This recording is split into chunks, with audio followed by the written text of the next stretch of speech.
আসসালামু আলাইকুম। আপনারা শুনছেন সর্বশেষ আন্তর্জাতিক সংবাদ। শুরুতে শিরোনাম পড়ে বিস্তারিত। ইসরায়েলি বাহিনীর ঘুম হারাম করছে হিজবুল্লাহর ফাইবার অপটিক ড্রোন। সিরিয়ায় বিমান হামলা চালালো জর্ডান। ইরান খারাপ আচরণ করলে আবার হামলা হতে পারে ট্রাম্প। আরও জানিয়ে দিব, মধ্যপ্রাচ্যে 8.5 বিলিয়নের অস্ত্র দিচ্ছে যুক্তরাষ্ট্র। সর্বশেষ থাকছে ইরান যুদ্ধে 2 মাস, ট্রাম্পের সেই নিশ্চিত জয় এখন বিশ্বধ্বংসের ফাঁদ। যুদ্ধে আসল জয়ী যারা। দর্শক, শুনছিলেন সংবাদ শিরোনাম। এবার জানিয়ে দিব বিস্তারিত সংবাদ। তবে তার আগে অনুরোধ থাকবে, ভিডিওটিতে একটি লাইক দিন এবং ভিডিও সম্পর্কে আপনাদের গুরুত্বপূর্ণ মতামত কমেন্ট করে জানিয়ে দিন। সিএনএনের প্রতিবেদন, ইসরায়েলি বাহিনীর ঘুম হারাম করছে হিজবুল্লাহর ফাইবার অপটিক ড্রোন। দক্ষিণ লেবাননের আকাশে নিচু দিয়ে উড়ে যাচ্ছিল বিস্ফোরক বোঝাই একটি কোয়াডকপ্টার ড্রোন। ধ্বংসাবশেষের পরিণত হওয়া ভবনের মাঝ দিয়ে ও কাঁচা রাস্তা অনুসরণ করে অত্যন্ত নিখুঁতভাবে এগোচ্ছিল সেটি। ড্রোনটির ক্যামেরায় স্পষ্ট দেখা যাচ্ছিল লক্ষ্যবস্তু, একটি ইসরায়েলি ট্যাঙ্ক এবং তার পাশে অবস্থান নেওয়া কয়েকজন সেনা। স্ক্রিনের ওপরে সাদা অক্ষরে ভেসে উঠেছিল 2টি শব্দ, বোমা প্রস্তুত। বিশেষজ্ঞদের মতে এটি ছিল একটি ফাইবার অপটিক ড্রোন, যার সাম্প্রতিক সময়ে হিজবুল্লাহ অত্যন্ত নিখুঁতভাবে ব্যবহার করছে। এই ধরনের ড্রোন শনাক্ত করা যেমন কঠিন, তেমনি এগুলোকে প্রতিহত করাও জটিল, কারণ এগুলো কোনো বেতার সংকেত ব্যবহার করে না। ফলে ইলেকট্রনিক জ্যামিং প্রযুক্তি দিয়ে নিয়ন্ত্রণ ব্যাহত করা সম্ভব হয় না। ইসরায়েলের ইনস্টিটিউট ফর ন্যাশনাল সিকিউরিটি স্টাডিজের জ্যেষ্ঠ গবেষক ইয়েহোশুয়া কালিস্কি বলেন, এই ড্রোনগুলো যোগাযোগ জ্যামিংয়ের বাইরে থাকে। কোনো ইলেকট্রনিক সিগনেচার না থাকায় কোথা থেকে এগুলো চালানো হয়েছে সেটিও শনাক্ত করা যায় না। রোববার প্রকাশিত হিজবুল্লাহর একটি ভিডিওতে দেখা যায়, কয়েক কেজি ওজনের কোয়াডকপ্টার ড্রোনটি লক্ষ্যবস্তুতে আঘাত হানছে, অথচ ইসরায়েলি সেনারা তার উপস্থিতি টেরই পাননি। ইসরায়েলি প্রতিরক্ষা বাহিনী IDF জানিয়েছে, ওই হামলায় 19 বছর বয়সী সার্জেন্ট ইদান ফুক্স নিহত হন এবং আরও কয়েকজন আহত হন। আহতদের সরিয়ে নিতে আসা একটি উদ্ধার হেলিকপ্টারকে লক্ষ্য করেও পরে আরও ড্রোন হামলা চালায় হিজবুল্লাহ। বিশেষজ্ঞরা বলছেন, ফাইবার অপটিক ড্রোনের কার্যকারিতা এর সরল প্রযুক্তিতেই। সাধারণ ড্রোনের মতো বেতার সংকেতের মাধ্যমে নয়, বরং একটি ফাইবার অপটিক তারের মাধ্যমে সরাসরি অপারেটরের সঙ্গে যুক্ত থাকে ড্রোনটি। ইসরায়েলি মার্কিন সূত্র CNN-কে জানিয়েছে, অত্যন্ত পাতলা ও হালকা হওয়ায় এই তার খালি চোখে প্রায় দেখা যায় না। এটি 15 কিলোমিটার বা তারও বেশি দূর পর্যন্ত বিস্তৃত হতে পারে। ফলে অপারেটর নিরাপদ দূরত্বে অবস্থান করেও লক্ষ্যবস্তুর উচ্চ রেজলিউশনের সরাসরি ভিডিও দেখতে পারেন। ড্রোন মোকাবেলায় এতদিন প্রযুক্তিগত সুবিধার ওপর নির্ভর করেছে IDF। তারা সাধারণত ড্রোন নিয়ন্ত্রণে ব্যবহৃত সংকেত ও ফ্রিকোয়েন্সি জ্যাম করে হামলা প্রতিরোধ করার চেষ্টা করে। কিন্তু ফাইবার অপটিক ড্রোন কোনো সংকেত ব্যবহার না করায় সেই কৌশল এখানে কার্যকর হচ্ছে না। একই সঙ্গে আগত ড্রোন শনাক্ত করাও আরও কঠিন হয়ে পড়ছে। এক ইসরায়েলি মার্কিন আধিকারিক CNN-কে জানিয়েছেন, জাল বা অন্যান্য শারীরিক বাধা ছাড়া খুব বেশি কিছু করার নেই। এটি অসম যুদ্ধের জন্য তৈরি একটি নিম্ন প্রযুক্তির ব্যবস্থা। ইউক্রেন যুদ্ধক্ষেত্রে প্রথম ব্যাপকভাবে দেখা যায় ফাইবার অপটিক ড্রোনের ব্যবহার। সেখানে রুশ বাহিনী অত্যন্ত কার্যকরভাবে এই প্রযুক্তি কাজে লাগায়। পরে রাশিয়ার ড্রোনের সঙ্গে একটি বেস ইউনিট যুক্ত করে অপারেটরকে আরও দূরে সরিয়ে রাখতে সক্ষম হয়, যা অপারেটরের নিরাপত্তা বাড়ায় এবং তাকে লক্ষ্যবস্তু করা আরও কঠিন করে তোলে। বিশেষজ্ঞদের মতে, দক্ষিণ লেবাননে হিজবুল্লাহর কৌশল কিছুটা ভিন্ন। ইসরায়েলি ঘাঁটিগুলো সীমান্তের কাছাকাছি হওয়ায় বড় সরবরাহ লাইন লক্ষ্য করার সুযোগ কম। তাই হিজবুল্লাহ মূলত দক্ষিণ লেবানন ও উত্তর ইসরায়েলে অবস্থানরত ইসরায়েলি সেনাদের লক্ষ্যবস্তু করছে। সেন্টার ফর নিউ আমেরিকান সিকিউরিটির জ্যেষ্ঠ গবেষক স্যামুয়েল বেন্ডেট বলেন, অভিজ্ঞ অপারেটরের হাতে এবং প্রতিপক্ষ প্রস্তুত না থাকলে এটি অত্যন্ত কার্যকর অস্ত্র হতে পারে। এমনকি প্রতিপক্ষ সতর্ক থাকলেও এটি প্রাণঘাতী হতে পারে। ইসরায়েলের ধারণা, হিজবুল্লাহ চীন বা ইরান থেকে বেসামরিক ড্রোন আমদানি করে এবং সেগুলোর সঙ্গে গ্রেনেড বা অনুরূপ বিস্ফোরক যুক্ত করে। এর ফলে অত্যন্ত নিখুঁত কিন্তু কম খরচের এক ধরনের অস্ত্র তৈরি হচ্ছে, যা ছোট পরিসরে লক্ষ্যভিত্তিক হামলায় কার্যকর। চীন এর আগে এ সংঘাতে কোনো পক্ষকে অস্ত্র সরবরাহের অভিযোগ অস্বীকার করেছে এবং আন্তর্জাতিক বাধ্যবাধকতা মেনে চলার কথা জানিয়েছে। জানিয়েছে। বিশেষজ্ঞরা বলছেন, দীর্ঘদিন ধরে ইরানের আর্থিক ও প্রযুক্তিগত সহায়তায় হিজবুল্লাহ বড় রকেট ও মিসাইল ভান্ডার গড়ে তুলেছিল। গাজা যুদ্ধ শুরুর আগে ইসরায়েলি কর্মকর্তারা ধারণা করেছিলেন হিজবুল্লাহর কাছে প্রায় 1.5 লক্ষ রকেট ছিল। তবে যুদ্ধ চলাকালীন ইসরায়েলি হামলা এবং ব্যাপক ব্যবহারজনিত কারণে এখন তাদের হাতে আগের তুলনায় মাত্র 10% রকেট অবশিষ্ট রয়েছে বলে মনে করছে ইসরায়েল। সামরিক শক্তি ও প্রযুক্তিতে ইসরায়েলের সঙ্গে সরাসরি প্রতিযোগিতা সম্ভব না হওয়ায় হিজবুল্লাহ এখন অসম যুদ্ধ কৌশলের ওপর বেশি নির্ভর করছে, যা ইরানও যুক্তরাষ্ট্র ও ইসরায়েলের বিরুদ্ধে দীর্ঘদিন ধরে ব্যবহার করে আসছে। আইডিএফ এখন জাল বা অন্যান্য শারীরিক প্রতিরোধ ব্যবস্থা ব্যবহার করছে, তবে ইসরায়েলি আধিকারিকরা স্বীকার করেছেন এটি পুরোপুরি কার্যকর নয়। এক মার্কিন আধিকারিক বলেন, এটি 100% নির্ভরযোগ্য নয় যতটা আমরা চাই। তিনি জানান, ফাইবার অপটিক ড্রোন মোকাবিলায় নতুন কৌশল উদ্ভাবনে গোয়েন্দা বিভাগের সঙ্গে কাজ করছে আইডিএফ। তবে হুমকি এখনও রয়ে গেছে। তার ভাষায়, এটি এমন একটি হুমকি যার সঙ্গে খাপ খাওয়ানোর চেষ্টা আমরা এখনও চালিয়ে যাচ্ছি। বিশেষ করে হিজবুল্লাহ একসঙ্গে একাধিক ড্রোন হামলা চালালে পরিস্থিতি আরও জটিল হয়ে যায়। তারা দ্রুত শিখছে এবং সমন্বিত হামলার চেষ্টা করছে। সিরিয়ায় বিমান হামলা চালাল জর্ডান। দক্ষিণ সিরিয়ার সুয়েদা প্রদেশে মাদক ও অস্ত্রের গুদাম লক্ষ্য করে বিমান হামলা চালিয়েছে জর্ডান। সিরিয়ার রাষ্ট্রীয় টেলিভিশনের বরাতে এ খবর জানিয়েছে এএফপি।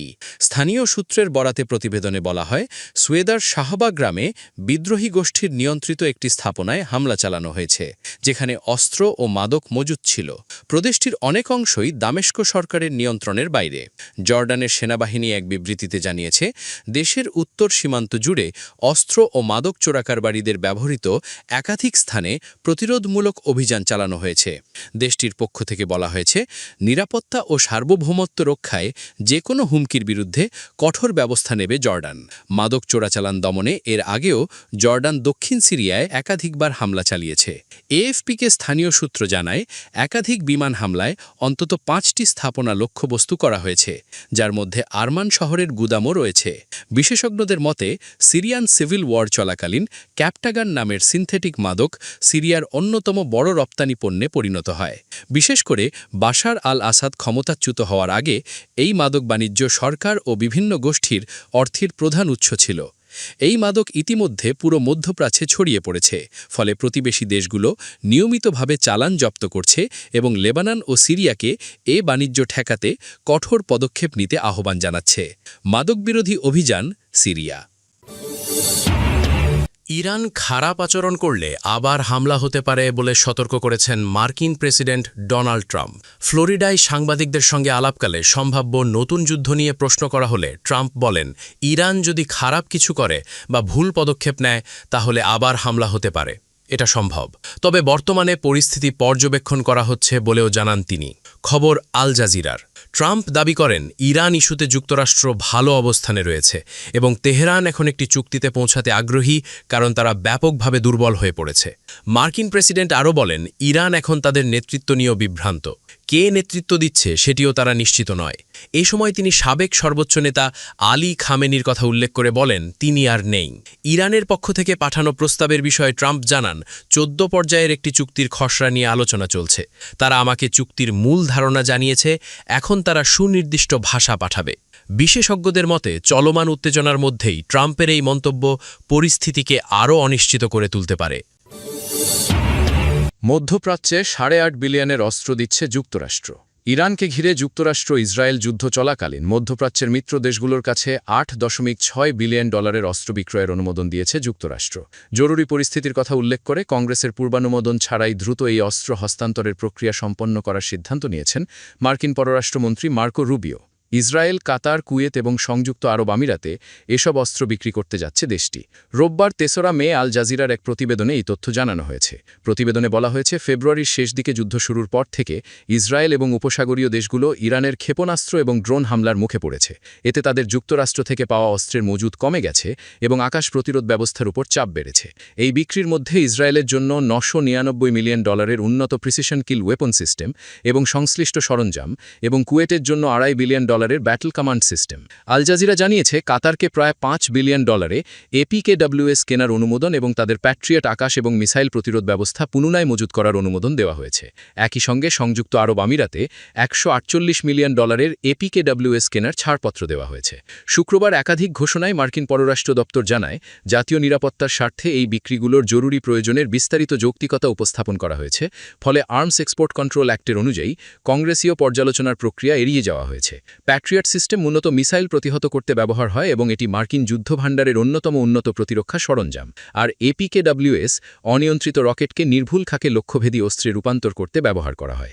মার্কিন পররাষ্ট্র দপ্তর জানিয়েছে কুয়েতের জন্য ব্যাটল কমান্ড সিস্টেম দেশটির রাডার ভিত্তিক আকাশ প্রতিরোধা শনাক্তকরণ ক্ষমতা বাড়াবে। এর আগে মার্চে মার্কিন যুক্তরাষ্ট্র, সংযুক্ত আরব আমিরাত, কুয়েত এবং জর্ডানের $16.5 বিলিয়ন পৃথক অস্ত্র বিক্রয়ের অনুমোদন দিয়েছিল। সেসব চুক্তির মধ্যে সংযুক্ত আরব আমিরাতের জন্য ড্রোন, মিসাইল, রাডার সিস্টেম এবং F-16 যুদ্ধবিমানের অন্তর্ভুক্ত ছিল। এছাড়া কুয়েতের জন্য আকাশ এবং মিসাইল প্রতিরোধ রাডার সিস্টেমও এর অন্তর্ভুক্ত ছিল। সিএনএনের প্রতিবেদন, ইরান যুদ্ধের 2 মাস, ট্রাম্পের সেই নিশ্চিত জয় এখন বিশ্ব ধ্বংসের ফাঁদ, যুদ্ধে আসল জয়ী যারা। মার্কিন প্রেসিডেন্ট ডোনাল্ড ট্রাম্প যখন ইরানের বিরুদ্ধে সামরিক অভিযান শুরু করেছিলেন, তখন তিনি একটি দ্রুত এবং চূড়ান্ত বিজয়ের প্রতিশ্রুতি দিয়েছিলেন। যুদ্ধের মাত্র 10 দিনের মাথায় তিনি বড় গলায় দাবি করেছিলেন যে আমেরিকা ইতিমধ্যেই জিতে গেছে। কিন্তু যুদ্ধের 2 মাস পেরিয়ে গেলেও রণক্ষেত্রে কোনো চূড়ান্ত মীমাংসা তো আসেইনি, বরং এই সংঘাত এখন পুরো বিশ্বকে এক অন্তহীন অন্ধকারের দিকে ঠেলে দিচ্ছে। সাধারণ মানুষের হাহাকার, ধ্বংসস্তূপে ইরান ও লেবানন। যে কোনো যুদ্ধের মতো এখানেও সবচেয়ে বড় বলি হচ্ছে সাধারণ মানুষ। মানবাধিকার সংস্থাগুলোর তথ্য মতে ইসরায়েল এবং আমেরিকার হাজার হাজার হামলায় ইরানে এ পর্যন্ত 3600 জন নিহত হয়েছেন, যার মধ্যে 1700 জনই সাধারণ নাগরিক। ট্রাম্প এমনকি ইরানের পুরো সভ্যতা ধূলিসাৎ করে যাওয়ার হুমকি দিয়েছেন। এদিকে ইরানের ভেতরেও পরিস্থিতি ভয়াবহ। নতুন সর্বোচ্চ নেতা মোজতবা খামেনির শাসনামলে দমনপীড়ন আরও কঠোর হয়েছে। ইন্টারনেট ব্ল্যাকআউটের পাশাপাশি বছরের শুরু থেকে এ পর্যন্ত 600 জন মানুষের ফাঁসি কার্যকর করা হয়েছে। লেবাননেও অবস্থা তথৈবচ। হিজবুল্লাহ এবং ইসরায়েলের সরাসরি লড়াইয়ে গত মার্চ থেকে এ পর্যন্ত 2500 জন লেবানিজ প্রাণ হারিয়েছেন। স্যাটেলাইট চিত্রে দেখা গেছে ইসরায়েলি বাহিনী দক্ষিণ লেবাননের একের পর এক গ্রাম মাটির সাথে মিশিয়ে দিচ্ছে। বিশ্ব অর্থনীতিতে শক, পকেটে টান পড়ছে সবার। এই যুদ্ধের উত্তাপ এখন পৌঁছে গেছে সাধারণ মানুষের ড্রয়িং রুমে। মধ্যপ্রাচ্যের অস্থিরতার কারণে তেলের বাজার টালমাটাল। আমেরিকায় মুদ্রাস্ফীতি বেড়ে 3.3% দাঁড়িয়েছে। জ্বালানির দাম বাড়ায় এশিয়া এবং ল্যাটিন আমেরিকার দেশগুলোতে খাদ্য ও নিত্য প্রয়োজনীয় পণ্যের দাম আকাশচুম্বী। IMF সতর্ক করেছে যে এই যুদ্ধ বিশ্বের সবচেয়ে দরিদ্র দেশগুলোর কৃষিখাতকে চরমভাবে ক্ষতিগ্রস্ত করবে। লস এর তালিকায় যারা: ট্রাম্প, উপসাগরীয় দেশ ও ইউক্রেন। ডোনাল্ড ট্রাম্প, রাজনৈতিকভাবে ট্রাম্প এখন চাপে। জনমত জরিপে তার জনপ্রিয়তা কমে 37% ঠেকেছে। যুদ্ধের লক্ষ্যে পূরণে ব্যর্থতা এবং জ্বালানির উচ্চ মূল্য তার আসন্ন নির্বাচনের পথে বড় বাধা। উপসাগরীয় দেশ, সংযুক্ত আরব আমিরাত, কাতার ও কুয়েত, যারা এই যুদ্ধ প্রতিরোধ করতে চেয়েছিল, তারাই এখন সবচেয়ে বেশি অর্থনৈতিক ক্ষতির মুখে। বিশেষ করে ইরান হরমুজ প্রণালী বন্ধ করে দেওয়ায় এসব দেশের তেল ও গ্যাস রপ্তানি মুখথুবড়ে পড়েছে। ইউক্রেনের জন্য এই যুদ্ধ দুঃসংবাদ নিয়ে এসেছে। আমেরিকার নজর এখন ইরানের দিকে থাকায় ইউক্রেনের জন্য বরাদ্দ অ্যান্টি ব্যালিস্টিক মিসাইল সহ অন্যান্য অস্ত্রের সরবরাহ কমে গেছে। ছাইচাপা আগুনের মধ্যেও জয়ী যারা। এত ধ্বংসলীলার মাঝেও হাতে গোনা কয়েকজন কৌশলগত সুবিধা আদায় করে নিয়েছে। চীন, বিশ্বের বৃহত্তম জ্বালানি আমদানিকারক হয়েও চীন বেশ স্থিতিশীল। তারা নিজেদের তেলের বিশাল মজুদ গড়ে তুলেছে এবং এই সুযোগে বিশ্বে শান্তির দূত হিসেবে নিজেদের ভাবমূর্তি উজ্জ্বল করছে। রাশিয়া ও তেল কোম্পানি। তেলের আকাশছোঁয়া দামের কারণে রাশিয়ার জ্বালানি আয় প্রায় দ্বিগুণ হয়েছে। অন্যদিকে অক্সফ্যামের রিপোর্ট অনুযায়ী বিশ্বের টপ 6টি তেল কোম্পানি এই বছর প্রায় $94 বিলিয়ন মুনাফা লুটবে। নবায়নযোগ্য শক্তি ও অস্ত্র ব্যবসায়ী।